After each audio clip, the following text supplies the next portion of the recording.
അസ്സലാമു അലൈക്കും വറഹ്മത്തുള്ളാഹി. ഇസ്ലാമിൻ്റെ പരിസ്ഥിതി സംരക്ഷണം എന്നുള്ള വിഷയമാണ് നമ്മൾ സംസാരിക്കുന്നത്. ഇസ്ലാമിക എല്ലാ തിയറിയുടെയും അടിസ്ഥാനത്തിൽ പരിശുദ്ധ ഖുർആനും സുന്നത്തും നമ്മെ പഠിപ്പിക്കുന്നത് പോലെ എല്ലാം അള്ളാഹുവിൽ നിന്നാണ്, എല്ലാം അള്ളാഹു സൃഷ്ടിച്ചതാണ്. അതുപോലെ മനുഷ്യൻ ഈ പ്രപഞ്ചത്തിൻ്റെ ഖലീഫയാണ്, പ്രതിനിധിയാണ്. ഇതിലുള്ളതെല്ലാം മനുഷ്യന് വേണ്ടി സൃഷ്ടിച്ചതാണ്. അതിൻ്റെ കൂടെ തന്നെ മനുഷ്യനുള്ള ഒരു റെസ്പോൺസിബിലിറ്റിയായി, ട്രസ്റ്റിഷിപ്പായി ഏൽപ്പിച്ചു കൊടുത്തതാണ്. ട്രസ്റ്റാണ്, അല്ലെങ്കിൽ ഒരു അമാനത്താണ് ഈ പ്രപഞ്ചം എന്ന രീതിയിലാണ് ഇസ്ലാം പ്രകൃതിയെക്കുറിച്ചും പ്രത്യേകമായി പ്രപഞ്ചത്തെക്കുറിച്ചും തന്നെ നമ്മെ പഠിപ്പിക്കുന്നത്. പരിശുദ്ധ ഖുർആനിലെ നിരവധി ആയത്തിലൂടെ കടന്നു പോകുമ്പോൾ നമുക്ക് ഇതിൻ്റെ വിശാലമായ വിശദീകരണങ്ങൾ മനസ്സിലാക്കുവാൻ കഴിയും. സഖറ ലക്കും മാ ഫിസ് സമാവാതി വമാ ഫിൽ അർദ് എന്ന രീതിയിൽ ആകാശഭൂമിയിലുള്ളതെല്ലാം അല്ലാഹു സുബ്ഹാനഹു വ തആല മനുഷ്യനെ അത് കീഴടക്കി കൊടുത്തിരിക്കുന്നു എന്ന ഒരു അർത്ഥം നമുക്ക് കാണാം. അതുപോലെ തന്നെ ഹുവല്ലദി ഖലഖ ലക്കും മാ ഫിൽ അർദ് ജമിഅ, അള്ളാഹുവാണ് ഈ ലോകത്തുള്ളതെല്ലാം മനുഷ്യന് വേണ്ടി, ഭൂമിയിലുള്ളതെല്ലാം മനുഷ്യന് വേണ്ടി സൃഷ്ടിച്ചത് എന്ന ഒരാശയം, എന്ന ആയത്ത് നമുക്ക് കാണുവാൻ കഴിയും. അതുപോലെ തന്നെ പ്രപഞ്ചം എന്നത് അള്ളാഹുവിൻ്റെ സൃഷ്ടി ആയതുകൊണ്ട് തന്നെ സബഹ ലില്ലാഹി മാ ഫിസ് സമാവാതി വമാ ഫിൽ അർദ്, ഈ ഭൂമിയിലും ആകാശത്തിലും പ്രപഞ്ചത്തിലുള്ളതെല്ലാം അള്ളാഹുവിനെ തസ്ബീഹ് ചെയ്യുന്നു എന്നുള്ളൊരർത്ഥം നമുക്ക് കാണാം. അതുപോലെ തന്നെ യുസബ്ബിഹു ലില്ലാഹി മാ ഫിസ് സമാവാതി വമാ ഫിൽ അർദ്, ഈ തസ്ബീഹ് ചെയ്യുന്നതിൻ്റെ മറ്റൊരു ആശയ വിവർത്തനം മറ്റ് പല ആയത്തുകളിലും കൂടെ അല്ലാഹു സുബ്ഹാനഹു വ തആല പരിചയപ്പെടുത്തുന്നുണ്ട്. അതായത് സൃഷ്ടാവ്, സൃഷ്ടി എന്നുള്ള ഡുവാലിറ്റിയാണ് പ്രപഞ്ചത്തെക്കുറിച്ചിട്ടുള്ള ഇസ്ലാമിൻ്റെ വീക്ഷണം. അള്ളാഹു സൃഷ്ടിച്ചു, ബാക്കി അള്ളാഹു എന്നുള്ള സൃഷ്ടാവും പ്രപഞ്ചമെന്നുള്ള സൃഷ്ടിയും, പ്രപഞ്ചത്തിലുള്ളതെല്ലാം അള്ളാഹുവിൻ്റെ സൃഷ്ടി. അതുകൊണ്ട് തന്നെ അള്ളാഹുവിൻ്റെ നിയമത്തിലും നിയന്ത്രണത്തിലും സംരക്ഷണത്തിലും ഉള്ള ഒരു വസ്തു എന്ന രീതിയിലാണ്, പദാർത്ഥം എന്ന രീതിയിലും കൂടിയാണ് പ്രപഞ്ചത്തെ ഇസ്ലാം പഠിപ്പിക്കുന്നത്. ആ ഒരു അർത്ഥത്തിൽ ആ പ്രപഞ്ചത്തിലെ ഒരു പ്രതിനിധിയായി മനുഷ്യനെ അയക്കുന്നതിലൂടെ തന്നെ അല്ലാഹു സുബ്ഹാനഹു വ തആല പഠിപ്പിക്കുന്നത് ആ മനുഷ്യൻ ഈ പ്രപഞ്ചത്തെ മുഴുവനും അള്ളാഹുവിൻ്റെ അമാനത്തായി സൂക്ഷിച്ച് അതിൻ്റെ വേണ്ട രീതിയിൽ സുരക്ഷിതത്വം ഉറപ്പുവരുത്തേണ്ടത് അനിവാര്യമാണ് എന്നുള്ളതാണ്. അള്ളാഹുവിൻ്റെ റബ്ബ് എന്നുള്ള പദപ്രയോഗം, അള്ളാഹുവിൻ്റെ മലിക്കും എന്നുള്ള പദപ്രയോഗമെല്ലാം പരിശുദ്ധ ഖുർആൻ പരിചയപ്പെടുത്തുന്നത് പ്രപഞ്ചത്തിൻ്റെയും സകലതിൻ്റെയും ഉടമാവസ്ഥാവകാശം, നിയന്ത്രണവും പരിരക്ഷയും സംരക്ഷണവും ഉറപ്പുവരുത്തുന്നു എന്നുള്ളതാണ്. അങ്ങനെ പ്രപഞ്ചം, അള്ളാഹു എന്നുള്ള ആ കൺസെപ്റ്റിനെ അല്ലാഹു സുബ്ഹാനഹു വ തആല വിവിധ ആയത്തുകളിലൂടെ കണക്ട് ചെയ്ത് മനുഷ്യരെ പഠിപ്പിക്കുന്നത് നമുക്ക് കാണുവാൻ കഴിയും. ആ ഒരു ബന്ധം, അതായത് അള്ളാഹു, പ്രപഞ്ചം, മനുഷ്യൻ, ഈ മൂന്ന് ബന്ധങ്ങൾ അല്ലാഹു സുബ്ഹാനഹു വ തആല പഠിപ്പിക്കുന്നത് ആ പ്രപഞ്ചവുമായിട്ടുള്ള മനുഷ്യൻ്റെ ഇഴയടുപ്പത്തെ സൂചിപ്പിക്കുവാൻ വേണ്ടിയിട്ടാണ്. അതുപോലെ തന്നെ ഹക്ക് എന്നുള്ള പദവും കൂടി നമ്മൾ പ്രത്യേകം ശ്രദ്ധിക്കേണ്ടതുണ്ട്. നമുക്കറിയാം, ഹക്ക് എന്നത് അൾട്ടിമേറ്റ് ട്രൂത്ത് എന്ന് അല്ലാഹു സുബ്ഹാനഹു വ തആല വിശദീകരിക്കാൻ ഉപയോഗിക്കുന്നുണ്ട്. അതേ ഹക്കിന് റൈറ്റും എന്നുള്ള, ഉത്തരവാദിത്തം എന്നുള്ള അർത്ഥവുമുണ്ട്. അതുപോലെ തന്നെ റെസ്പോൺസിബിലിറ്റി, അവകാശം എന്നുള്ളതും ഉത്തരവാദിത്തം എന്നുള്ള അർത്ഥവുമുണ്ട്. ഇത് പ്രപഞ്ചം, മനുഷ്യൻ, അള്ളാഹു എന്നുള്ള ഇസ്ലാമിൻ്റെ പ്രാപഞ്ചിക വീക്ഷണത്തെയും കൂടി ബന്ധിപ്പിക്കുന്ന ഒരാശയവും കൂടിയാണ്. അതുപോലെ തന്നെ അല്ലാഹു സുബ്ഹാനഹു വ തആല പരിശുദ്ധ ഖുർആനിൽ വിവിധ ഭാഗങ്ങളിലായി പ്രപഞ്ചത്തോടും ഈ ഭൂമിയോടും പ്രകൃതിയോടും എങ്ങനെ വർത്തിക്കണം എന്നുള്ള പാഠങ്ങളും നമ്മെ പഠിപ്പിക്കുന്നുണ്ട്. സൂറത്ത് ഇസ്രായേൽ 37-ാമത്തെ ആയത്തിൽ അല്ലാഹു സുബ്ഹാനഹു വ തആല പറയുന്നുണ്ട്, വലാ തംശി ഫിൽ അർളി മർഹാ, ഈ ഭൂമിയിൽ നിങ്ങൾ അഹങ്കരിച്ച് നടക്കരുത്. ഇന്നക ലൻ തഖ്രിഖൽ അർള്, അതുപോലെ തന്നെ വലൻ തബ്ലുൽ ജിബാൽ തൂല, ഇങ്ങനെ നിനക്ക് ഈ ഭൂമിയെ നശിപ്പിക്കാനോ പൊട്ടിച്ചെറിയാനോ അല്ലെങ്കിൽ പർവ്വതത്തോളം വളർന്നു നിൽക്കാനോ കഴിയുകയില്ല എന്ന രീതിയിലുള്ള അർത്ഥം. അതായത് മനുഷ്യൻ്റെ ഈ ഞാനെന്നുള്ള ബോധത്തെ തകർക്കുക, അതുപോലെ തന്നെ അത് അവന് തന്നെയും കൂടെയുള്ളവർക്കും പ്രകൃതിക്കും ബാക്കിയുള്ളതും ദോഷകരമായി മാറുന്നു എന്നുള്ളൊരു ആശയം ഈ ആയത്തിൽ കൂടി അള്ളാഹു സുബ്ഹാനഹു വ തആല പഠിപ്പിക്കുന്നത് കാണുവാൻ കഴിയും. സൂറത്തുൽ മാഇദ 64-ാമത്തെ ആയത്തിലും യസ്ഔന ഫിൽ അർളി ഫസാദ, അതായത് മുൻകാല സമൂഹത്തിൻ്റെ പ്രത്യേകിച്ച് ബനൂ ഇസ്രായേൽ പോലുള്ള ആൾക്കാരുടെയൊക്കെയും പ്രശ്നങ്ങളെ ചൂണ്ടിക്കാണിച്ചുകൊണ്ട് പറയുന്നത് ഇവർ ഭൂമിയിൽ ഫസാദ് അധികരിക്കുവാനുള്ള ശ്രമത്തിലാണ് എന്നുള്ളൊരു പദം ഉപയോഗിക്കുന്നത് കാണുവാൻ കഴിയും. അത് ഒരു വിമർശാത്മകമായ ഭാഗം പരാമർശിക്കുന്ന ഭാഗത്തിലാണ് സൂറത്തുൽ മാഇദയിലെ 64-ാമത്തെ ആയത്തിൽ അല്ലാഹു സുബ്ഹാനഹു വ തആല ഇത് പരാമർശിക്കുന്നത്. അതുപോലെ തന്നെ സൂറത്തുൽ അഅറാഫ് 85-ാമത്തെ ആയത്തിലും അല്ലാഹു സുബ്ഹാനഹു വ തആല വലാ തബ്ഖസുന്നാസ അഷ്യാഅഹും വലാ തുഫ്സിദു ഫിൽ അർളി ബഅദ ഇസ്ലാഹിഹാ, ആൾക്കാരുടെ കാര്യങ്ങൾ നശിപ്പിക്കാൻ പാടില്ല. അതുപോലെ തന്നെ ഒരു ഇസ്ലാഹ് ഉണ്ടാക്കിയതിന് ശേഷം വീണ്ടും അവിടെ ഫസാദ് ഉണ്ടാക്കാൻ പാടില്ല എന്ന് പ്രകൃതിയോടും അവൻ്റെ ചുറ്റുപാടുമുള്ള ഭാഗത്തോടും ചൂണ്ടിക്കാണിച്ചുകൊണ്ട് അല്ലാഹു സുബ്ഹാനഹു വ തആല പറയുന്നുണ്ട്. അതേ സൂറത്തുൽ അഅറാഫിൽ 31-ാമത്തെ ആയത്തിലും വകുലു വഷ്റബു വലാ തുസ്രിഫു ഇന്നല്ലാഹ ലാ യുഹിബ്ബുൽ മുസ്രിഫീൻ, അതായത് പ്രപഞ്ചത്തിലുള്ള ഈ ഭൂമിയിലുള്ള പ്രകൃതിയിലുള്ള എല്ലാ വിഭവങ്ങളും മനുഷ്യന് ഉപയോഗിക്കുവാൻ അല്ലാഹു സുബ്ഹാനഹു വ തആല അനുവാദം കൊടുക്കുന്നുണ്ട്. എന്നാൽ അതിൻ്റെ കൂടെ തന്നെ അതിനോട് ധൂർത്തും ദുർവ്യയവും പാടില്ല എന്ന രീതിയിലാണ് പറയുന്നത്. അങ്ങനെയുള്ളവരെ അള്ളാഹു ഇഷ്ടപ്പെടുന്നില്ല എന്നുള്ളൊരു പരാമർശവും നമുക്കതിൽ കാണുവാൻ കഴിയും. സൂറത്തുൽ ഖസസിൽ 77-ാമത്തെ ആയത്തിൽ അല്ലാഹു സുബ്ഹാനഹു വ തആല പറയുന്നത് ലാ തബഗൽ ഫസാദ ഫിൽ അർദ്, ഭൂമിയിൽ ഫസാദ് നിങ്ങൾ വ്യാപിപ്പിക്കരുത്. ഇന്നല്ലാഹ ലാ യുഹിബ്ബുൽ മുഫ്സിദീൻ, അല്ലാഹു സുബ്ഹാനഹു വ തആല ഈ ഫസാദ് വ്യാപിപ്പിക്കുന്നവരെ, ഫസാദ് ചെയ്യുന്നവരെ അള്ളാഹു ഇഷ്ടപ്പെടുന്നില്ല എന്നുള്ള ആയത്തും നമുക്ക് കാണുവാൻ കഴിയും. അതുപോലെ തന്നെ സൂറത്ത് റൂം 41-ാമത്തെ ആയത്തിലും ബഹറുൽ ഫസാദ് ഫിൽ ബർരി വൽ ബഹർ ബിമാ കസബത് ഐദിൻ നാസ് എന്നുള്ള ആയത്ത് അല്ലാഹു സുബ്ഹാനഹു വ തആല പഠിപ്പിക്കുന്നുണ്ട്. അതായത് ഭൂമിയിലും കടലുകളിലും അള്ളാഹു ഈ ജനങ്ങൾ അവർ ഫസാദ് ഉണ്ടാക്കി എന്ന രീതിയിൽ, അതായത് ഇതിൽ നിന്ന് അവർക്ക് അല്ലാഹു സുബ്ഹാനഹു വ തആല അവരെ ശിക്ഷിക്കുമെന്നുള്ളൊരു ആശയം പറഞ്ഞുകൊണ്ടാണ് ഈ ആയത്ത് അല്ലാഹു സുബ്ഹാനഹു വ തആല അവസാനിപ്പിക്കുന്നത്. അങ്ങനെ നിരവധി ആയത്തുകളിലൂടെ പ്രപഞ്ചത്തെ, പ്രകൃതിയെ, ഭൂമിയെ എങ്ങനെ കൈകാര്യം ചെയ്യണമെന്നും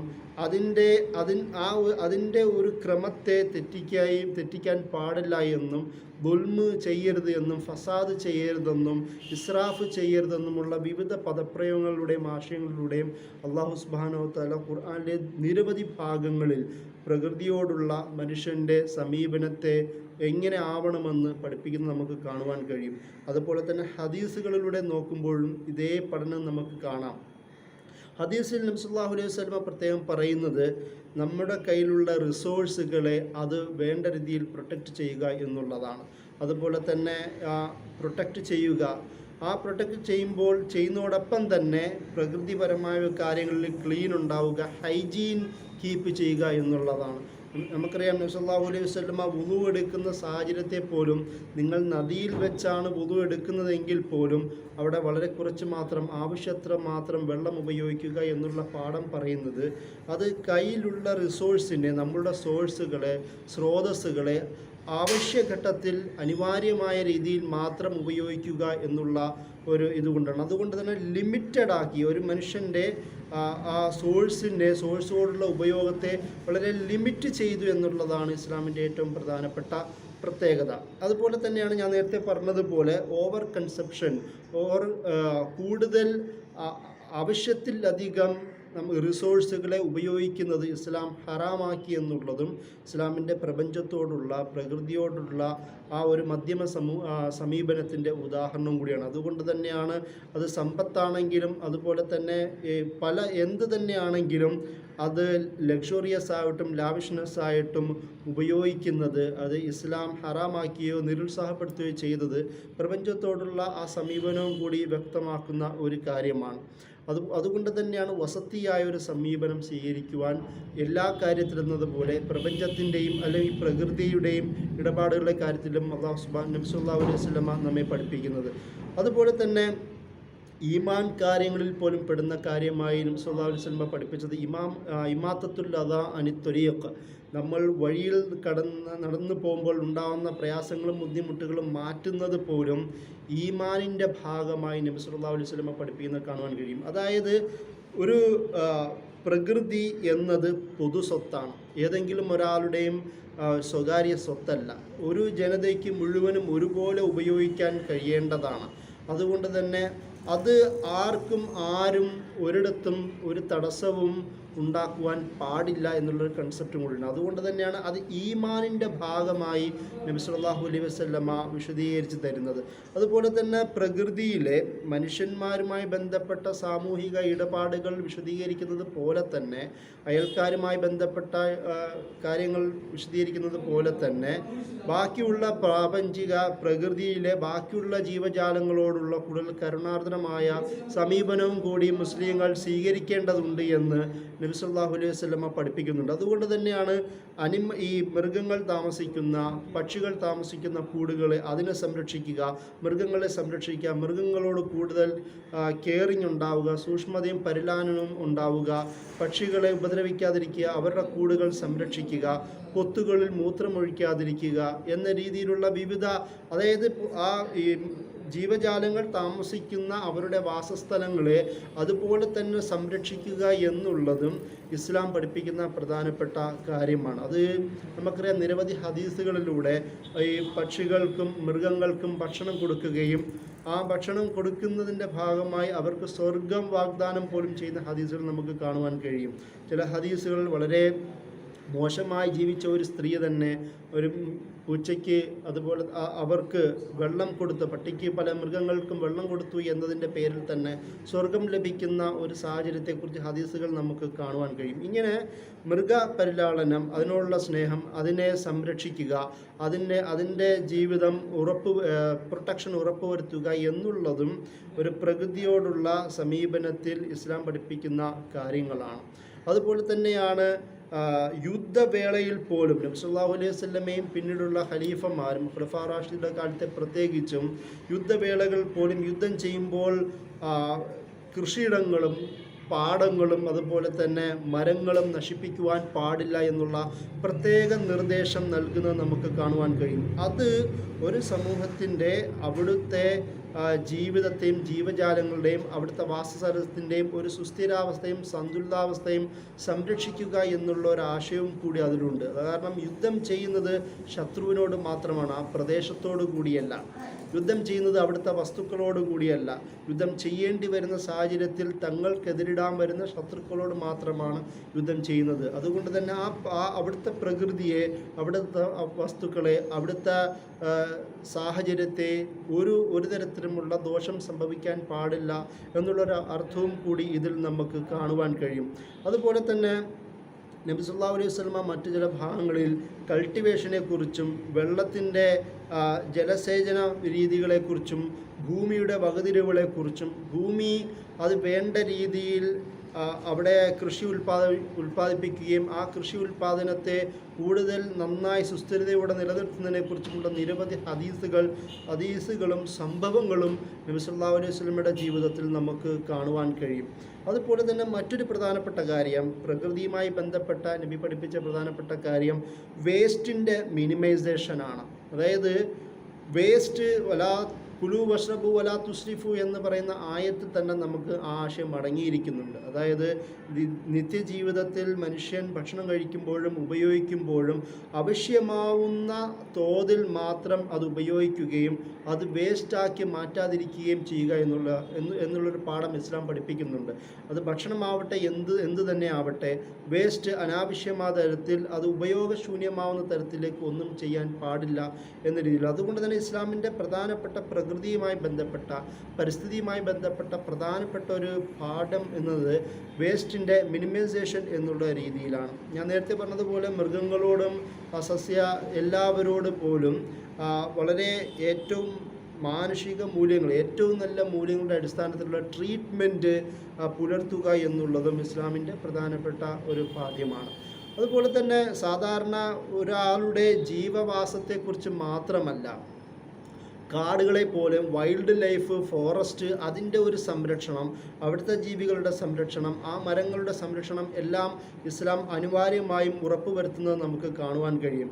നബി സല്ലല്ലാഹു അലൈഹി വസല്ലമയുടെ കാലത്തും പ്രത്യേകിച്ച് ഖുലഫാ റാഷിദുടെ കാലത്തും ഹിമായ സിസ്റ്റം എന്ന് പറയുന്ന ഒരു സംവിധാനം ഉറപ്പുവരുത്തുന്നത് നമുക്ക് കാണാം.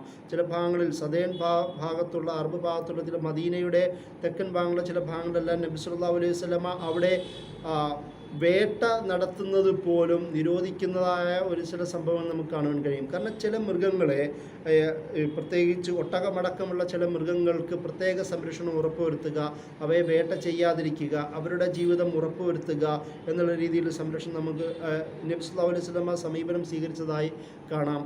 അതുപോലെ തന്നെ കിണറുകൾ നശിപ്പിക്കാതിരിക്കുക, വൈൽഡ് ലൈഫ്, വന്യ മൃഗ ജീവ ആവാസ സ്ഥലങ്ങൾ നശിപ്പിക്കാതിരിക്കുക, കാടുകളുടെ സംരക്ഷണം ഉറപ്പുവരുത്തുക, അതുപോലെ തന്നെ കൂറ്റൻ തടി മരങ്ങളുള്ള നല്ല മരങ്ങളുള്ള അതിൻ്റെ സംരക്ഷണം ഉറപ്പുവരുത്തുക.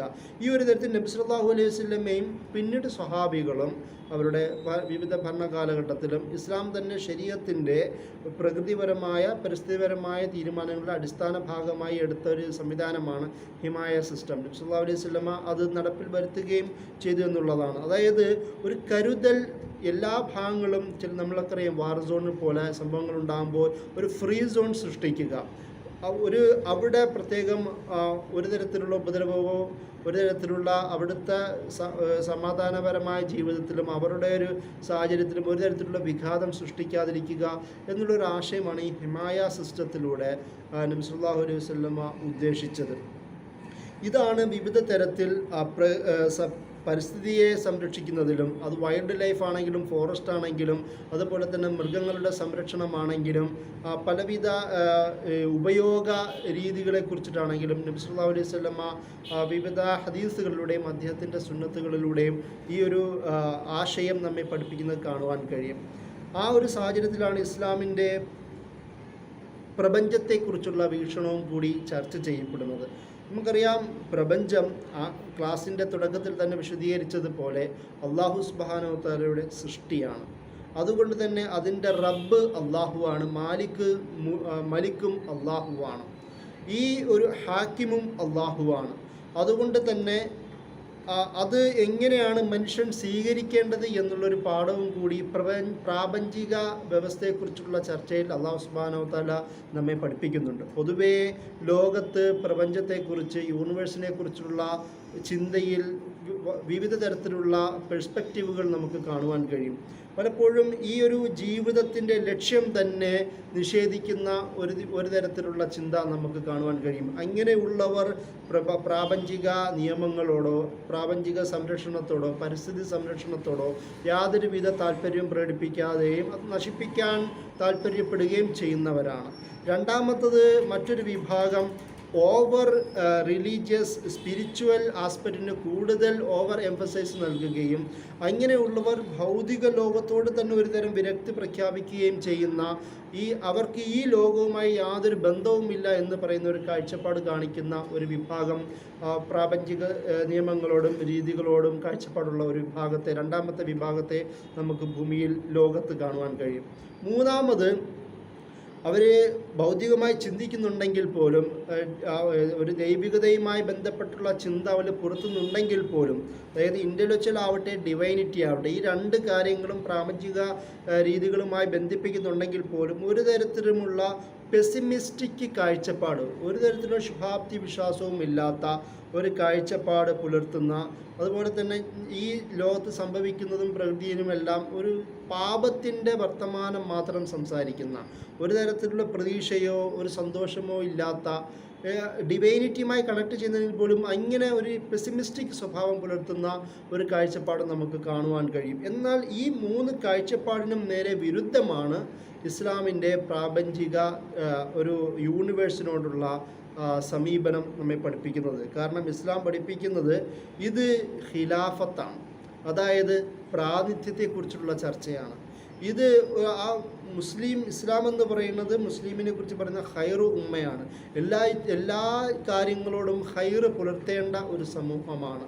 അതുപോലെ തന്നെ മുസ്ലിം സമൂഹം അല്ലെങ്കിൽ ഇസ്ലാം പഠിപ്പിക്കുന്നത് ഒരാശയം വസത്തിയ എന്നുള്ളതാണ്. എല്ലാത്തിനോടും ഉമ്മത്തും വസത്ത എന്ന രീതിയിൽ എല്ലാത്തിനോട് ബാലൻസ്ഡ് ആയ, ഈക്വിറ്റി നിറഞ്ഞ, ജസ്റ്റിസ് നിറഞ്ഞ ഒരു സമീപനം സ്വീകരിക്കുക എന്നുള്ളതാണ്. അതുകൊണ്ട് തന്നെ ലൈഫിൻ്റെ മിഷനെ, ഉദ്ദേശങ്ങളെ ഇല്ലാതാക്കുക, അല്ലെങ്കിൽ അതിനെക്കുറിച്ച് ചിന്തിക്കാത്ത വിഭാഗത്തെക്കുറിച്ചല്ല, അതിനെക്കുറിച്ച് ചിന്തിക്കുന്ന, അതുപോലെ തന്നെ ആത്മീയ മേഖലയെക്കുറിച്ച് ചിന്തിച്ചാൽ പോലും അവിടെയും ഒരു ബാലൻസ്ഡായ സ്വഭാവം സ്വീകരിക്കുന്ന, പെസിമിസ്റ്റിക് അല്ലാത്ത ഒപ്റ്റിമിസ്റ്റിക്കായ ശുഭാപ്തി വിശ്വാസം പുലർത്തുന്ന കാഴ്ചപ്പാടുള്ള ഒരു സമൂഹം എന്ന രീതിയിലും കൂടിയാണ് ഇസ്ലാം പ്രാപഞ്ചിക വ്യവസ്ഥയെക്കുറിച്ചുള്ള ധാരണ പഠിപ്പിക്കുന്നത്. അതായത് ഖിലാഫത്ത് എന്നുള്ളതും അമാനത്ത് എന്നുള്ളതും വസത്തിയ എന്നുള്ളതും ഖൈറ് എന്നുള്ളതും എന്നുള്ള ആശയത്തിലൂടെ കൂടിയാണ് പ്രപഞ്ചത്തെക്കുറിച്ചുള്ള സമീപനം രൂപപ്പെടുത്തേണ്ടത് എന്ന് ഇസ്ലാം നമ്മെ പഠിപ്പിക്കുന്നത്. അതുകൊണ്ട് തന്നെ ഇതൊരു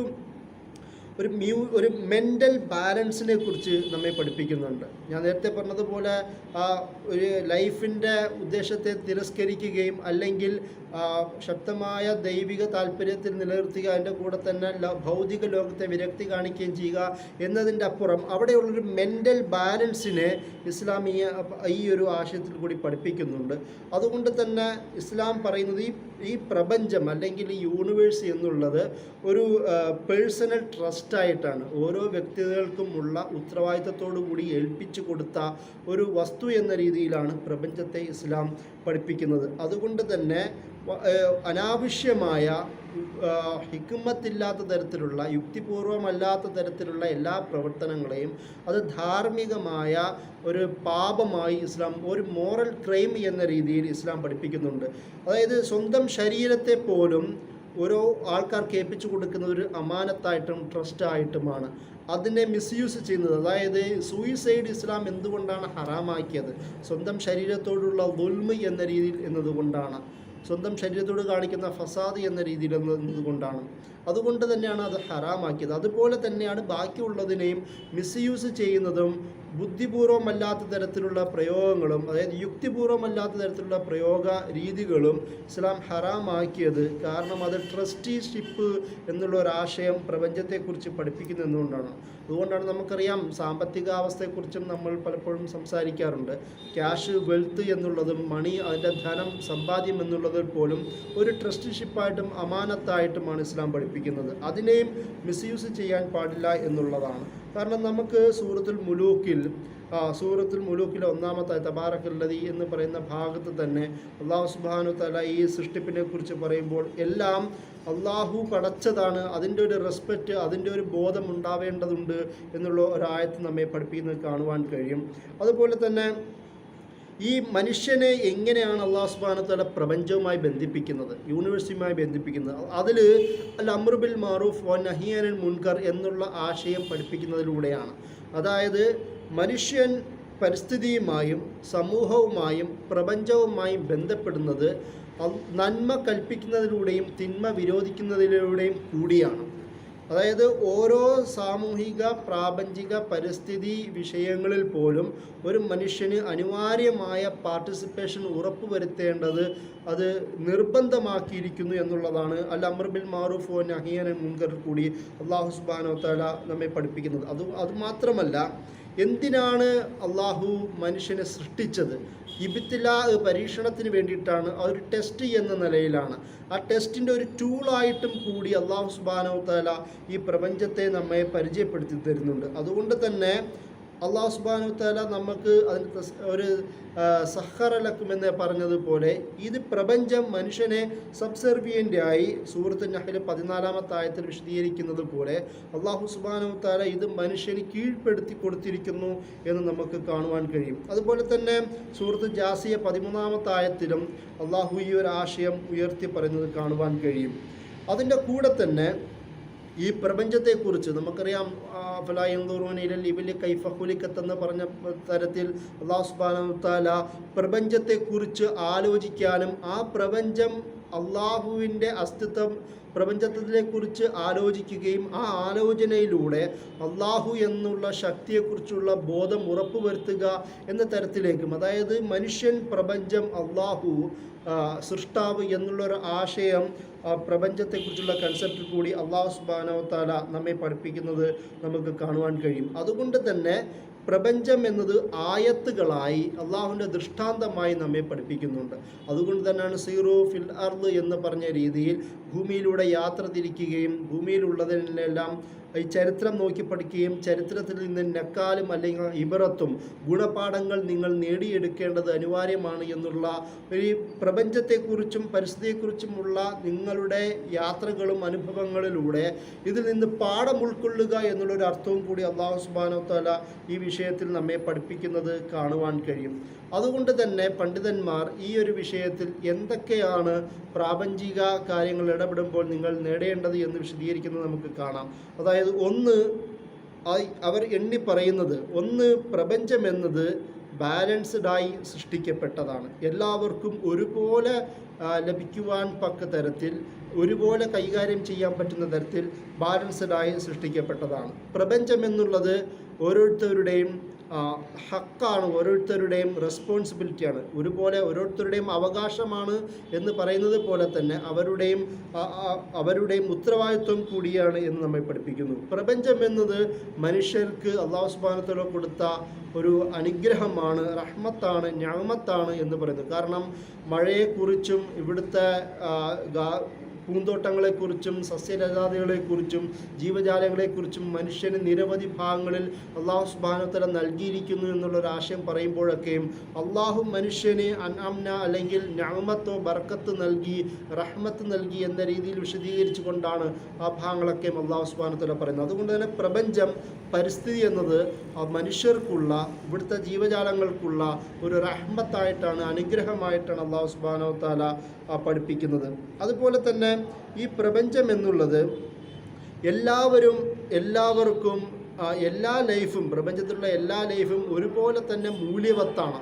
എല്ലാവർക്കും, സസ്യലതാദികളാവട്ടെ, മൃഗങ്ങളാവട്ടെ, മനുഷ്യർക്കാവട്ടെ, ഈ പ്രപഞ്ചത്തിൻ്റെ നിലനിൽപ്പിനാവട്ടെ, എല്ലാം വാല്യുബിളാണ്. എല്ലാവർക്കും ആ നിലനിൽക്കാനുള്ള ഒരു അവകാശമുണ്ട് എന്നാണ് അല്ലാഹു സുബ്ഹാനഹു വ തആല ഈ ഇസ്ലാമിൻ്റെ പ്രാപഞ്ചിക നിയമങ്ങളെക്കുറിച്ചും പരിസ്ഥിതിയെക്കുറിച്ചും പറയുമ്പോൾ നമ്മെ പഠിപ്പിക്കുന്നത്. അതുകൊണ്ട് തന്നെയാണ് നാം ആദ്യം വിശദീകരിച്ചതുപോലെ പണ്ഡിതന്മാർ പറയുന്നത്, ഇതൊക്കെ മനുഷ്യനുള്ളതാണെങ്കിൽ പോലും തന്നെ ഒരാളും ഒരു കുത്തകയാക്കി പരിസ്ഥിതിയെ, അവിടുത്തെ അവകാശത്തെ വെക്കുവാൻ പാടില്ല എന്ന് അല്ലാഹു സുബ്ഹാനഹു വ തആല പരിശുദ്ധ ഖുർആനിലൂടെയും നബി സല്ലല്ലാഹു അലൈഹി വസല്ലമയുടെ സുന്നത്തിലൂടെയും നമ്മെ പഠിപ്പിക്കുന്നുണ്ട്. അതുകൊണ്ട് റിസോഴ്സുകൾ അത് എല്ലാവർക്കും ലിമിറ്റഡാണ്. അതായത് എല്ലാവർക്കും സ്വതന്ത്രമായി അവരുടേതാക്കി മാത്രം കുത്തകയാക്കി മാറ്റാൻ പറ്റുകയില്ല. റിസോഴ്സുകൾ ഉപയോഗിക്കുമ്പോൾ നേരത്തെ പറഞ്ഞതുപോലെ ഓവർ കൺസംഷൻ, ദുർവിനിയോഗം പാടില്ല എന്ന രീതിയിൽ നമ്മെ പഠിപ്പിക്കുന്നുണ്ട്. അതുകൊണ്ട് തന്നെയാണ് നബി സല്ലല്ലാഹു അലൈഹി വസല്ലമ പറയുന്നത്, ഫീ കുല്ലി കബദിൻ റത്ബത്തിൻ അജർ, ഏതൊരു ജീവജാലങ്ങളെയും അതിനെ സംരക്ഷിക്കുന്നതിൽ അല്ലാഹു സുബ്ഹാനഹു വ തആല മനുഷ്യർക്ക് പ്രതിഫലം നൽകും എന്ന രീതിയിൽ പാഠങ്ങൾ നമുക്ക് അല്ലാഹു സുബ്ഹാനഹു വ തആല ഈ ഭാഗത്തിലൂടെ പഠിപ്പിക്കുന്നുണ്ട്. പ്രധാനപ്പെട്ട ഈ ഒരു ഗ്രീൻ പൊളിറ്റിക്സുമായി ബന്ധപ്പെട്ട്, സാധാരണ ഇസ്ലാമിൻ്റെ എൻവയോൺമെൻറ്റൽ പൊളിറ്റിക്സുമായി ബന്ധപ്പെട്ട ചർച്ചയിൽ പൊതുവെ ഉപയോഗിക്കുന്ന പദപ്രയോഗമാണ് ഗ്രീൻ പൊളിറ്റിക്സ്. ഇതിൽ പ്രധാനമായും ഈ ഒരു വിഷയത്തെക്കുറിച്ച് കൂടുതൽ ആലോചിച്ച അൽ ഔദ ജയൂസി എന്ന് വിളിക്കപ്പെടുന്ന ബഹ്റൈനി സ്കോളർ, അദ്ദേഹം ഇതിനെ പ്രാപഞ്ചിക അല്ലെങ്കിൽ പരിസ്ഥിതിപരമായി ബന്ധപ്പെട്ട ഇടപാടുകളെക്കുറിച്ച് വിശദീകരിക്കുമ്പോൾ 3 പദപ്രയോഗങ്ങൾ ഉപയോഗിക്കുന്നത് കാണുവാൻ കഴിയും. ഗ്രീൻ ആക്ടിവിസം എന്നാണ് അദ്ദേഹം അതിനെ ആദ്യം വിശദീകരിക്കുന്നത്. അതായത് ഗ്രീൻ ആക്ടിവിസം എന്ന് പറയുമ്പോൾ നമ്മൾ പച്ചപ്പിനെ ഇസ്ലാമിൻ്റെ തന്നെ ചരിത്രപരമായി കൊടികളിലൂടെയും മാപ്പുകളിലൂടെയും അതുപോലെ തന്നെ മുസ്ലിം രാഷ്ട്രങ്ങൾ തന്നെ പലരും അവരുടെ പതാകകളിലും പച്ച സ്വീകരിക്കുവാനുള്ള പ്രധാനപ്പെട്ട കാരണം തന്നെ അവരുടെ ജീവിതത്തിൻ്റെ സമൃദ്ധിയെക്കുറിച്ചും ആ ഒരു പ്രകൃതിയെക്കുറിച്ചും പ്രകൃതിയോടുള്ള കാഴ്ചപ്പാടുകളും ഇസ്ലാമിൻ്റെ ഏറ്റവും അനുഭവപൂർണമായ സമീപനം വ്യക്തമാക്കുക എന്നതും കൂടിയാണ് ആ പച്ചയുടെ പ്രധാനപ്പെട്ട ഉദ്ദേശ്യമായി വരുന്നത്. ഒരു സമൃദ്ധിയും പരിസ്ഥിതി സംരക്ഷണത്തിലൂടെ സമൃദ്ധി, അതായത് കോട്ടത്തിനപ്പുറം നേട്ടം ഉണ്ടാക്കുക എന്നുള്ളൊരാശയം കൂടി ആ പച്ചപ്പിൽ വരുന്നത്. അതുകൊണ്ട് തന്നെയാണ് ഔദ ജയൂസി അദ്ദേഹത്തിൻ്റെ ഈ എൻവയോൺമെൻ്റൽ പൊളിറ്റിക്സുമായി ബന്ധപ്പെട്ടുള്ള ചർച്ചയിൽ അദ്ദേഹം ആദ്യം പറയുന്നത് ഗ്രീൻ ആക്ടിവിസമാണ്. അതിന് ജിഹാദ് എന്നുള്ളൊരു ആശയതലത്തിലേക്കാണ് ഗ്രീൻ ആക്ടിവിസത്തെ അദ്ദേഹം ബന്ധിപ്പിക്കുന്നത്. അതായത് ഓരോ മുസ്ലിമും ഒരു പ്രകൃതി സംരക്ഷണം, അതിൻ്റെ ഡെവലപ്മെൻറ്റ്, അതിൻ്റെ വികാസവുമായി ബന്ധപ്പെട്ട് കൂടുതൽ സജീവമായിരിക്കണം എന്നുള്ള ആശയം ഉദ്ദേശിക്കാൻ വേണ്ടിയിട്ടാണ് അദ്ദേഹം ഗ്രീൻ ആക്ടിവിസം എന്നുള്ള പദം ഉപയോഗിക്കുന്നത്. രണ്ടാമത് അദ്ദേഹം പറയുന്നത് ഗ്രീൻ ഇന്നൊവേഷൻ എന്നുള്ള പദമാണ്. അതായത് ഇജ്തിഹാദ് എന്നുള്ളൊരാശയം പ്രകൃതിപരമായ, പരിസ്ഥിതിപരമായ, സാമൂഹിക ഇടപെടലുകൾ ആവശ്യമായ സമകാലികമായ പരിഷ്കാരങ്ങളും അതുപോലെ തന്നെ വളർച്ചയും മുസ്ലിം സമൂഹം ഉണ്ടാക്കിയെടുക്കേണ്ടത് അനിവാര്യമാണ്. അതിനാവശ്യമായ നിയമങ്ങളും ചിന്തകളും രൂപപ്പെടുത്തേണ്ടത് അനിവാര്യമാണ് എന്ന് വിശദീകരിക്കുവാൻ വേണ്ടിയിട്ടാണ് അദ്ദേഹം ഗ്രീൻ ഇന്നൊവേഷൻ എന്നുള്ളൊരാശയം പറയുന്നത്. ഇജ്തിഹാദുമായി ബന്ധപ്പെടുത്തിക്കൊണ്ടാണ് അതിനെ അദ്ദേഹം പരിചയപ്പെടുത്തുന്നത്. മൂന്നാമതായി അദ്ദേഹം പറയുന്നത് ഗ്രീൻ ലൈഫ് സ്റ്റൈൽ, ഒരു പച്ചപ്പ് നിറഞ്ഞ ഒരു ജീവിത ശൈലിയെക്കുറിച്ചിട്ടാണ് അദ്ദേഹം മൂന്നാമത് പറയുന്നത്. അതിനെ സുഹുദുമായാണ് ഇദ്ദേഹം ഔദ ജയ്യൂസി ബന്ധിപ്പിക്കുന്നത്. അതായത് ഒരു ലക്ഷൂറിയസ് ലൈഫിൻ്റെ അപ്പുറം, ലാവിഷ്നെസ്സിൻ്റെ അപ്പുറം, അൺവൈസായ ബുദ്ധിപൂർവമല്ലാത്ത വിനിയോഗങ്ങൾക്കപ്പുറം ബുദ്ധിയുള്ള, അതുപോലെ തന്നെ മീഡിയം ലെവലുള്ള മോഡറേറ്റഡായ, ബാലൻസ്ഡായ ജീവിത രീതിയെക്കുറിച്ചിട്ടാണ് അദ്ദേഹം സുഹുദ് എന്നുള്ള പദത്തെ ഗ്രീൻ ലൈഫ് സ്റ്റൈൽ എന്നുള്ള ആശയവുമായി ചേർത്ത് വെക്കുന്നത് എന്ന് നമുക്ക് അദ്ദേഹത്തിൻ്റെ ചിന്തകൾ നോക്കുമ്പോൾ, രചനകൾ കൂടി നോക്കുമ്പോൾ നമുക്ക് കാണുവാൻ കഴിയും. ഈ ഗ്രീൻ പൊളിറ്റിക്സുമായി ബന്ധപ്പെട്ട്, അതുപോലെ തന്നെ പരിസ്ഥിതിയുടെ വിശാലമായ ചർച്ചകളുമായി ബന്ധപ്പെട്ടുള്ള വിവിധ ആർട്ടിക്കിളുകളും പഠനങ്ങളും ബുക്കുകളും അദ്ദേഹത്തിൻ്റെതായിട്ടുണ്ട്. ഔദ ജയ്യൂസിയുടെ, ബഹ്റൈനിലെ പ്രധാനപ്പെട്ട അവിടുത്തെ ഡോക്ടർ ഔദ ജയ്യൂസിയുടെ രചനകൾ ഈ ഒരു വിഷയവുമായി ബന്ധപ്പെട്ട് കൂടുതൽ ഉപകാരപ്രദമാകുമെന്നാണ് മനസ്സിലാക്കുന്നത്. അതുപോലെ തന്നെ ഇസ്ലാമിലെ തന്നെ മറ്റൊരു ചില വിവിധ വിഷയങ്ങൾ വാട്ടർ മാനേജ്മെൻറ്റുമായി ബന്ധപ്പെട്ടിട്ടാണ്. എങ്ങനെയാണ് ഈ ഭൂമിയിലെ പ്രധാന സോഴ്സായ വെള്ളത്തെ മാനേജ് ചെയ്യണമെന്ന് നബി സല്ലല്ലാഹു അലൈഹി വസല്ലമയും പല ഭാഗത്ത് ഖുർആൻ തന്നെ വെള്ളത്തെക്കുറിച്ചും മഴയെക്കുറിച്ചും ഏകദേശം 63ഓളം തവണ പരാമർശിക്കുന്നത് നമുക്ക് കാണുവാൻ കഴിയും. വെള്ളത്തിൻ്റെ സംരക്ഷണത്തെക്കുറിച്ചും ഞാൻ നേരത്തെ വിശദീകരിച്ചതുപോലെ നദിയിലാണെങ്കിൽ പോലും വളരെ തുച്ഛമായ വെള്ളം ഉപയോഗിച്ചുകൊണ്ട് വുളു എടുക്കണം എന്ന രീതിയിൽ പഠനങ്ങൾ നമുക്ക് കാണുവാൻ കഴിയും. അതുതന്നെയാണ് വെള്ളത്തെ ലിമിറ്റഡായ വിനിയോഗത്തിലൂടെ കൈകാര്യം ചെയ്യുക എന്ന രീതിയിൽ നബി സല്ലല്ലാഹു അലൈഹി വസല്ലമ നമ്മെ പഠിപ്പിക്കുന്നത്. അതുപോലെ തന്നെ വെള്ളം എന്നത് അതൊരു കമ്മ്യൂണിറ്റി റിസോഴ്സാണ്, ഒരു കമ്മ്യൂണിറ്റിക്കുള്ള സ്രോതസ്സാണ്. അതിൽ വെള്ളം എന്നത് ഒരാൾക്ക് മാത്രം പിടിച്ചു വെക്കാൻ പറ്റുന്ന സോഴ്സല്ല എന്ന് ഇസ്ലാം നമ്മെ പഠിപ്പിക്കുന്നുണ്ട്. അതുപോലെ തന്നെ വെള്ളം എന്നത് എല്ലാ സൃഷ്ടിജാലങ്ങൾക്കും, അത് ജീവനുള്ളതാവട്ടെ, അതായത് സസ്യജലാദികളാവട്ടെ, മൃഗങ്ങളാവട്ടെ, എല്ലാവർക്കും ഒരുപോലെ ഉപയോഗിക്കുവാൻ അള്ളാഹു നൽകിയ നിഅമത്താണ് എന്നുള്ളതാണ് വെള്ളത്തെക്കുറിച്ചുള്ള ഇസ്ലാമിൻ്റെ കൺസെപ്റ്റ്. അതുകൊണ്ട് തന്നെ വെള്ളത്തിൻ്റെ ഇടപാടുകൾ നേരത്തെ പറഞ്ഞതുപോലെ അതിനുവേണ്ടി ഹിമായ എന്നുള്ളൊരു കൺസെപ്റ്റ് ഉറപ്പുവരുത്തുക, അതായത് അതിനുവേണ്ടി സ്പെഷ്യൽ സോണുകൾ രൂപപ്പെടുത്തുക, അവിടെ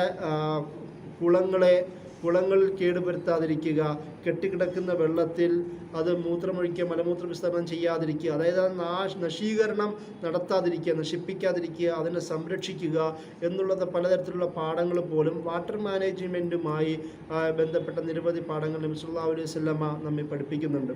അതുപോലെ തന്നെയാണ് അഗ്രികൾച്ചറുമായി ബന്ധപ്പെട്ടും ലാൻഡുമായി ബന്ധപ്പെട്ടും ഭൂമിയുമായി ബന്ധപ്പെട്ടുള്ള പാഠങ്ങൾ ഇസ്ലാം പഠിപ്പിക്കുന്നത്. ഈ അഗ്രികൾച്ചർ, ഭൂമി എന്നുള്ളതും നേരത്തെ പറഞ്ഞതുപോലെ ഖിലാഫത്ത്, മനുഷ്യൻ പ്രാതിനിധ്യം എന്ന നിലയിൽ അള്ളാഹു അവനെ ഏൽപ്പിച്ചു കൊടുത്ത അമാനത്താണ് എന്ന രീതിയിലാണ് ഇസ്ലാം നമ്മെ പഠിപ്പിക്കുന്നത്. അത് ഈ ഭൂമി എന്നുള്ളത് ആരാണോ കൈകാര്യം ചെയ്യുന്നത്, ആരാണോ അവിടെ തൊഴിൽ ചെയ്യുന്നത്, അവനുള്ളതാണ് അതിൻ്റെ പ്രതിഫലം എന്ന് നബി സല്ലല്ലാഹു അലൈഹി വസല്ലമ നമ്മെ പഠിപ്പിക്കുന്നുണ്ട്. ഓരോരുത്തർക്കും അവരുടേതായ ഭൂമിയിൽ അവരുദ്ദേശിക്കുന്ന രീതിയിൽ വ്യവഹാരം നടത്തുവാനുള്ള അനുവാദം ഇസ്ലാം നൽകുന്നുണ്ട്. ഒരാളുടെ ഭൂമിയെ മറ്റൊരാൾക്ക് പിടിച്ചടക്കുവാനോ അതിക്രമം ഉപയോഗിച്ചുകൊണ്ട് അത് അതിക്രമിച്ച് കൈകാര്യം ചെയ്യുവാനോ ചെയ്യുന്ന രീതിയെ ഇസ്ലാം ഹറാമാക്കിയിരിക്കുന്നതും ഒരു ലാൻഡ് ഓണർഷിപ്പിൻ്റെ ഒരു പ്രത്യേകത കൂടിയാണ് ഇസ്ലാം നമ്മെ പഠിപ്പിക്കുന്നത്. അതുപോലെ തന്നെ ഇസ്ലാമിൻ്റെ വിവിധ ഭരണീയ മേഖലകളിൽ ഭൂമിയുമായി ബന്ധപ്പെട്ട് വെള്ളവുമായി ബന്ധപ്പെട്ടും അഗ്രികൾച്ചറുമായി ബന്ധപ്പെട്ടുള്ള നിരവധി ചരിത്രം നമുക്ക് കാണുവാൻ കഴിയും. പ്രത്യേകിച്ച് അറബ് നാടുകളിൽ ഇസ്ലാമിൻ്റെ ആദ്യകാലത്തെല്ലാം അതിനു വേണ്ടിയിട്ടുള്ള സാഹിബ് സാഖിയ, വെള്ളം കൈകാര്യം ചെയ്യാൻ അതിനു വേണ്ടി മാത്രമുള്ള ഓഫീസുകൾ അന്ന് ഉണ്ടായിരുന്നു. പ്രത്യേകിച്ച് സ്പെയിൻ പോലുള്ള നാടുകളിൽ ഇസ്ലാമിൻ്റെ ഭരണകാലഘട്ടത്തിൽ സാഹിബ് സാഖിയ എന്ന രീതിയിൽ വാട്ടർ മാനേജ് ചെയ്യുവാനുള്ള ഓഫീസ് ഉണ്ടായിരുന്നു. അതുപോലെ ഖദാഉൽ മിയാഹ്, വെള്ളം കൈകാര്യം ചെയ്യാൻ പറ്റുന്ന ജസ്റ്റിസ്, ഒരു നീതിന്യായ വ്യവസ്ഥ പോലും പ്രത്യേകമായി അന്ന് രൂപപ്പെടുത്തിയിരുന്നു. അതുപോലെ തന്നെ അമീനുൽ മാ, വെള്ളം കൈകാര്യം ചെയ്യാൻ പറ്റുന്ന അതിന് പ്രത്യേകം ഏൽപ്പിച്ച കാര്യസ്ഥനെ കുറിച്ചുമുള്ള ചരിത്ര രേഖകൾ നമുക്ക് സ്പെയിൻ പോലുള്ള അല്ലാതെ തന്നെ മുസ്ലിം നാടുകളിൽ നമുക്ക് കാണുവാൻ കഴിയും. എന്ന് വെച്ചാൽ വെള്ളം, അതിൻ്റെ സ്രോതസ്സ്, വാട്ടർ, അതിൻ്റെ ഇറിഗേഷൻ, അതിൻ്റെ കൾട്ടിവേഷൻ, അതിൻ്റെ ജലസേചന രീതിയിലുള്ള മറ്റുള്ള ഉപയോഗങ്ങളെല്ലാം ഇസ്ലാം വളരെ കാര്യപ്രസക്തമായി തന്നെ കണ്ടിരുന്നു എന്നുള്ളതാണ് ചരിത്രത്തിലൂടെ നമുക്ക് നോക്കുമ്പോൾ കാണുവാൻ കഴിയുന്നത്. അതുപോലെ തന്നെ ഒരു പൊല്യൂഷനെ കുറിച്ചുള്ള ചർച്ചകളും നമുക്ക് ഈ ഒരു വിഷയത്തിൽ വളരെ അനിവാര്യമാണ്. കാരണം ഒരു തരത്തിലുമുള്ള നമുക്കറിയാം, ഇസ്ലാം ഒരാളുടെ അന്തസ്സിനെ, ഒരാളുടെ സ്വത്തിനെ, ഒരാളുടെ മാലിനെ, ഒരാളുടെ ശരീരത്തെ, ബുദ്ധിയെ, അഭിമാനത്തെ സംരക്ഷിക്കുന്നു എന്നുള്ളത് ഉസൂൽ ഫിഖ്ഹിൻ്റെ പ്രധാനപ്പെട്ട അടിസ്ഥാന കാര്യങ്ങളാണ്. അതുകൊണ്ട് തന്നെ മറ്റൊരാൾക്ക് ഉപദ്രവമുണ്ടാവുന്ന തരത്തിലുള്ള ഒരു പ്രവർത്തനവും പോലും ഇസ്ലാം ഹറാമാക്കിയിരിക്കുന്നു. അത് സ്വന്തം ലക്കുല്ലു മുസ്കിൻ ഹറാം, എല്ലാ ലഹരിയും ഉണ്ടാക്കുന്നത് പോലും ഹറാമാണ്. അപ്പോൾ ഈ ശരീരത്തിലുണ്ടാക്കുന്ന പൊല്യൂഷൻ അത് ഹറാമാക്കിയിരിക്കുന്നു എന്നതുപോലെ തന്നെ പാരിസ്ഥിതികമായ ലോകത്ത്, പരിസ്ഥിതിയിൽ പ്രകൃതിപരമായി ഉണ്ടാക്കുന്ന പലതരം പൊല്യൂഷനോടും ശക്തമായ കർശനമായ നിലപാട് ഇസ്ലാം മുന്നോട്ട് വെക്കുന്നതായി കാണുവാൻ കഴിയും. അത് വെള്ളത്തിൽ പൊല്യൂഷൻ ഉണ്ടാക്കുന്നത്, കെട്ടിക്കിടക്കുന്ന വെള്ളത്തിൽ മലമൂത്ര വിസർജനം നടത്തുന്നത് പോലെ അതിനെ നശിപ്പിക്കുന്നത് ഇസ്ലാം ഹറാമാക്കിയിരിക്കുന്നു. ഡസ്റ്റ് പൊല്യൂഷൻ, പ്രകൃതി, അതായത് പൊടിപടലങ്ങൾ ഉണ്ടാക്കിയ ബാക്കിയുള്ളവർക്ക് ഉപദ്രവമുണ്ടാക്കുന്ന സമീപനം ഇസ്ലാം ഹറാമായിരിക്കുന്നു. കാരണം ഫസാദ് എന്നുള്ളത്, ഫിത്ന എന്നുള്ളത്, ദുൽമ് എന്നുള്ളതെല്ലാം ഇസ്ലാം വളരെ വിശാലമായി തന്നെ ചർച്ച ചെയ്യുന്ന വിഷയമാണ്. അതുകൊണ്ട് തന്നെ ലാ ദററ വലാ ദിറാർ പോലുള്ള ഒരാളെ സ്വയം ഉപദ്രവിക്കുകയോ മറ്റൊരാളെ ഉപദ്രവിക്കാൻ പാടില്ല എന്ന നിയമം പോലും ഉണ്ടാകുന്നത് ഈ ഡസ്റ്റ് പൊല്യൂഷനുമായി ബന്ധപ്പെട്ട് ചേർത്ത് വായിക്കേണ്ട വിഷയങ്ങളാണ്. ഖുർആനിൽ ഫസാദുമായി ബന്ധപ്പെട്ട് പറയുന്ന, ഫിത്നയുമായി ബന്ധപ്പെട്ട് പറയുന്ന, അതുപോലെ തന്നെ ദുൽമുമായി ബന്ധപ്പെട്ട് പറയുന്ന ആയത്തുകളെയും നമുക്ക് ഈ ഒരു വിഷയമായി ചേർത്ത് വെക്കുവാൻ കഴിയും. അതുപോലെ തന്നെ ഈ പുകവലി എന്നുള്ളതും പണ്ഡിതന്മാർ നല്ല ശതമാനം ഡിസ്കറേജ് ചെയ്യുവാനും പലരും ഹറാമാക്കുകയും ചെയ്യാനുള്ള പ്രധാനപ്പെട്ട കാരണം സ്വന്തം ശരീരത്തെ പൊല്യൂട്ടഡ് ആക്കുക എന്നുള്ളത് കൊണ്ടാണ്. കാരണം കുല്ലു മുസ്കറിൻ ഹറാം എന്നുള്ള ഹദീസ് തന്നെ ഉപയോഗിച്ചുകൊണ്ട് തന്നെ പണ്ഡിതന്മാർ ഈ ടുബാക്കോ ഉപയോഗത്തെ, പുകവലി ഉപയോഗത്തെയും അതുമായി ബന്ധപ്പെട്ട പലവിധ ഈ മരുന്നുകളുടെ ഉപയോഗത്തെയും ഹറാമാക്കുന്നത് കാരണം പൊല്യൂഷൻ സ്വന്തം ശരീരത്തിലാണെങ്കിലും പ്രകൃതിയിലാണെങ്കിലും അത് ചെയ്യാൻ പാടില്ല എന്നുള്ളൊരു ആശയം മുന്നിൽ വെക്കുന്നതുകൊണ്ടാണ്. അതുമാത്രമല്ല, നമ്മൾ നിലനിൽക്കുന്ന ഭാഗത്തിൻ്റെ പ്യൂരിഫിക്കേഷൻ അനിവാര്യമാണ്. ഇസ്ലാം പ്യൂരിറ്റിയുമായി ബന്ധപ്പെട്ട് പ്രധാനമായി 2 പാഠങ്ങളാണ് പഠിപ്പിക്കുന്നത്. ഒന്ന് ഇന്നർ പ്യൂരിറ്റി, മറ്റൊന്ന് ഔട്ടർ പ്യൂരിറ്റി. ഒരു മനുഷ്യൻ്റെ വ്യക്തിഗത ആത്മീയ ശാരീരിക സംരക്ഷണം, അതിൻ്റെ സംസ്കരണം ഉറപ്പുവരുത്തുക എന്നത് പറയുന്നത് പോലെ തന്നെ അവൻ്റെ ഔട്ടർ പ്യൂരിറ്റി എന്നുള്ള, അവൻ്റെ ശാരീരികവും അവൻ്റെ ചുറ്റുപാടുമുള്ള പ്യൂരിഫിക്കേഷനും ഉറപ്പുവരുത്തേണ്ടത് തസ്കിയത്തിൻ്റെയും തർബിയത്ത് എന്ന് പറയുന്ന ആശയങ്ങളുടെ പ്രധാനപ്പെട്ട ഘടകമാണ്. അത് ഒരാൾ നന്നായാൽ മാത്രം പോരാ, അവൻ്റെ ചുറ്റുപാടും നന്നാവുകയും വൃത്തിയുള്ളതായി മാറുകയും വേണമെന്നുള്ളതാണ് ഇസ്ലാം പഠിപ്പിക്കുന്നത്. അതുകൊണ്ട് തന്നെയാണ് ഒരാളുടെ വീട്, അവൻ്റെ അടുക്കള, അല്ലെങ്കിൽ അവരുടെ വീട്, അതിൻ്റെ വീടിൻ്റെ ചുറ്റുപാടുമുള്ള പ്രദേശങ്ങൾ, അതിൻ്റെ വൃത്തി, ക്ലീൻനെസ്, ഹൈജീൻ ഉറപ്പുവരുത്തേണ്ടത് അനിവാര്യമാണെന്ന് എന്ന് ഇസ്ലാം നമ്മെ പഠിപ്പിക്കുന്നുണ്ട്. അതുപോലെ തന്നെ ഒരു സഞ്ചാരയോഗ്യമാവുന്ന പ്രദേശങ്ങൾ, അവിടെ ബുദ്ധിമുട്ടുകൾ ഒഴിവാക്കുക. ഇമാത്തത്തുൽ അദാനി ത്വരീഖ് എന്ന് പറഞ്ഞതുപോലെ തന്നെ റോഡുകളിലുള്ള ക്ലീനസ് ഉണ്ടാവുക, പബ്ലിക് ഫെസിലിറ്റീസുകളിൽ പൊതുജനങ്ങൾ ഒരുപോലെ ഉപയോഗിക്കുന്നിടത്തെല്ലാം കൂടുതൽ വൃത്തിയുള്ള ആരോഗ്യപരമായ സാഹചര്യം ഉറപ്പുവരുത്തുക എന്നുള്ളതും ഇസ്ലാം പൊല്യൂഷനുമായി ബന്ധപ്പെട്ട് പഠിപ്പിക്കുന്ന പ്രധാനപ്പെട്ട കാര്യമാണ്. അതുപോലെ തന്നെ നബി സല്ലല്ലാഹു അലൈഹി വസല്ലമയുടെ ഹദീസിൽ നോക്കുമ്പോൾ ഒരു സംഭവം നമുക്ക് കാണുവാൻ കഴിയും. അയൽവാസിയെ ബുദ്ധിമുട്ടിക്കുന്ന, അതായത് ഫ്രഷ് എയർ അയൽവാസിക്ക് കിട്ടുന്നതിൽ നിന്ന് തടയുന്ന തരത്തിലുള്ള വീട് നിർമ്മാണം, മതിൽ നിർമ്മാണം, അതുപോലെ തന്നെ ആ ഒരു തരത്തിലുള്ള നല്ല വായു എല്ലാവർക്കും പൊതു സ്വത്തായിട്ടാണ് ഇസ്ലാം പഠിപ്പിക്കുന്നത്. അത് ഏതെങ്കിലും ഒരു വ്യക്തികൾക്ക് ഒരുക്കി വെക്കേണ്ടതല്ല. അതുകൊണ്ട് തന്നെ അയൽവാസിയെ ഫ്രഷ് എയറിൽ നിന്നും നല്ല വായുവിൽ നിന്നും നല്ല ഒരു അന്തരീക്ഷത്തിൽ നിന്നും തടയുന്ന തരത്തിലുള്ള ഇൻഫ്രാസ്ട്രക്ചർ നിർമ്മാണം പോലും ഇസ്ലാം നിരുത്സാഹപ്പെടുത്തുന്നത് ഈ ഒരു വിഷയവുമായി ബന്ധപ്പെട്ട് നമ്മൾ മനസ്സിലാക്കേണ്ടതുണ്ട്. ഇങ്ങനെ നബി സല്ലല്ലാഹു അലൈഹി വസല്ലമ പഠിപ്പിക്കുന്നത് പ്രപഞ്ചത്തെക്കുറിച്ചുള്ള വീക്ഷണം, പ്രകൃതിയെക്കുറിച്ചുള്ള വീക്ഷണം, പാരിസ്ഥിതിക സംരക്ഷണം, അത് മനുഷ്യൻ്റെ ഉത്തരവാദിത്തം, അതുപോലെ തന്നെ അതിനെ അമാനത്തായി മനസ്സിലാക്കുന്നത്, അത് ഖിലാഫത്തായി മനസ്സിലാക്കുന്നത്, അതിനോടുള്ള സുദക്ക് നിലനിർത്തുന്നത്, അതിനെ ഒരു ഹക്കായും റെസ്പോൺസിബിലിറ്റിയായും ഒരുപോലെ തന്നെ അതിനൊരു അവകാശവുമായും അതിൻ്റെ കൂടെ തന്നെ ഉത്തരവാദിത്വമായും മനസ്സിലാക്കുന്നത്. ഇതിലൂടെയാണ് പിന്നീട് പിൽക്കാല പണ്ഡിതന്മാർ ഗ്രീൻ പൊളിറ്റിക്സ് എന്നുള്ളൊരു ആശയത്തിലേക്ക് പോകുന്നത്. പ്രകൃതി എന്നുള്ളത് ഒരാളുടെയും സ്വത്തല്ല. പ്രകൃതി എന്നുള്ളത് എല്ലാവർക്കും ഒരുപോലെ ഉപയോഗിക്കുവാൻ അള്ളാഹു നൽകിയ ഒരു അനുഗ്രഹമാണ്. അതുകൊണ്ട് തന്നെ അതൊരു മൊണോപ്പൊളി പാടില്ല, അതൊരു കുത്തക പാടില്ല. ഓരോരുത്തർക്ക് അവരുടേതായ സ്ഥലങ്ങളിൽ അവർക്ക് ഉപയോഗിക്കാൻ പറ്റുന്ന സൗകര്യം ഒരുക്കി കൊടുക്കുന്നുണ്ടെങ്കിൽ പോലും പൊതുവായ കാര്യങ്ങളിൽ എല്ലാവർക്കും ഒരുപോലെ സൗകര്യമുള്ളതാണ്, ഒരുപോലെ അവകാശമുള്ളതാണ്. അതുകൊണ്ടാണ് നബി സല്ലല്ലാഹു അലൈഹി വസല്ലം പറഞ്ഞത് ഫ്രഷ് എയർ എന്നുള്ളത് അയൽവാസിക്ക് തടയുന്നത് ഇസ്ലാമിൽ ഹറാമാക്കിയിരിക്കുന്നു എന്ന രീതിയിലുള്ള ഹദീസുകൾ പോലും നമ്മെ പഠിപ്പിക്കുന്നത്. പിന്നെ നാച്ചുറൽ റിസോഴ്സ്, പ്രകൃതിയിലെ നാച്ചുറൽ റിസോഴ്സ് എന്ന് പറയുന്നത് കുത്തകയായി മാറേണ്ടതുള്ളത്, എല്ലാവർക്കും ഉപയോഗിക്കേണ്ടതുള്ളതാണ്. അതുപോലെ തന്നെ ഈ നാച്ചുറൽ റിസോഴ്സ് ആവട്ടെ, ഏത് തരത്തിലുള്ള റിസോഴ്സുകളും അത് പൊതുവായി നന്മയുടെ മാർഗത്തിൽ, അതുപോലെ തന്നെ അത് ഹൈറിൻ്റെ മാർഗത്തിൽ, വെൽഫെയർ എന്ന രീതിയിലും ക്ഷേമം ഉദ്ദേശിച്ചുകൊണ്ടും ഉപയോഗിക്കേണ്ടതാണ്. അത് അൺവൈസായ യുക്തിപൂർവമല്ലാത്ത, ബുദ്ധിപൂർവമല്ലാത്ത ദുർവിനിയോഗങ്ങളെല്ലാം ഇസ്ലാം ഹറാമാക്കിയിരിക്കുന്നതും ഈ ഒരു ആശയത്തിൻ്റെ അടിസ്ഥാനത്തിലാണ്. ഈ ഒരു തരത്തിലാണ് അല്ലാഹു സുബ്ഹാനഹു വ തആലയും നബി സല്ലല്ലാഹു അലൈഹി വസല്ലമയും ഈ പ്രപഞ്ചത്തെയും പരിസ്ഥിതിയെയും നമ്മളുടെ ചുറ്റുപാടിനെയും മനുഷ്യൻ്റെ പ്രപഞ്ചത്തിൽ നിന്നുള്ള സമീപനത്തെയും എങ്ങനെ ആവണമെന്ന് അല്ലാഹു സുബ്ഹാനഹു വ തആലയും നബി സല്ലല്ലാഹു അലൈഹി വസല്ലമയും പഠിപ്പിക്കുന്നു എന്ന് പറഞ്ഞുകൊണ്ട് ഞാൻ എൻ്റെ വാക്കുകൾ അവസാനിപ്പിക്കുന്നു. അസ്സലാമു അലൈക്കും.